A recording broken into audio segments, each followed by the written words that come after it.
C'est pourquoi, lorsque vous verrez l'abomination de la désolation dont a parlé le prophète Daniel établi en lieu saint, que celui qui lit fasse attention.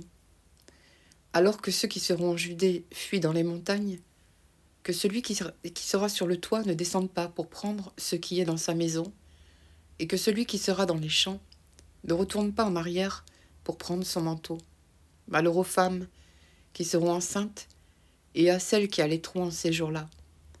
Priez pour que votre fuite n'arrive pas en hiver ni un jour de sabbat, car alors la détresse sera si grande qu'il n'y en a point eu de pareil depuis le commencement du monde jusqu'à présent, et qu'il n'y en aura jamais. Et si ces jours n'étaient abrégés, personne ne serait sauvé. Mais à cause des élus, ces jours seront abrégés.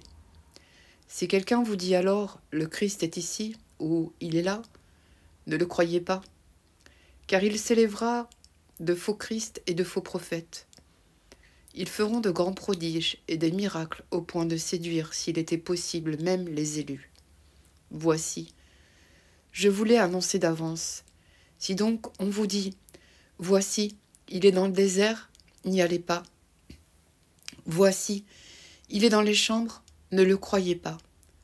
Car comme l'éclair part de l'Orient et se montre jusqu'en Occident, ainsi sera l'avènement du Fils de l'homme. En quelque lieu, que soit le cadavre, là s'assembleront les vautours. Aussitôt après ces jours de détresse, le soleil s'obscurcira, la lune ne donnera plus sa lumière, les étoiles tomberont du ciel, et les puissances des cieux seront ébranlées. Alors, le signe du Fils de l'homme paraîtra dans le ciel. Toutes les tribus de la terre se lamenteront, et elles verront le Fils de l'homme venant sur les nuées du ciel avec puissance et une grande gloire. Il enverra ses anges avec la trompette retentissante, et ils rassembleront ses élus des quatre vents, d'une extrémité des cieux à l'autre. Instruisez-vous par une comparaison tirée du figuier. Dès que ses branches deviennent tendres et que les feuilles poussent, vous savez que l'été est proche. De même, quand vous verrez toutes ces choses, sachez que le Fils de l'homme est proche à la porte. Je vous le dis en vérité, cette génération ne passera point, que tout cela n'arrive.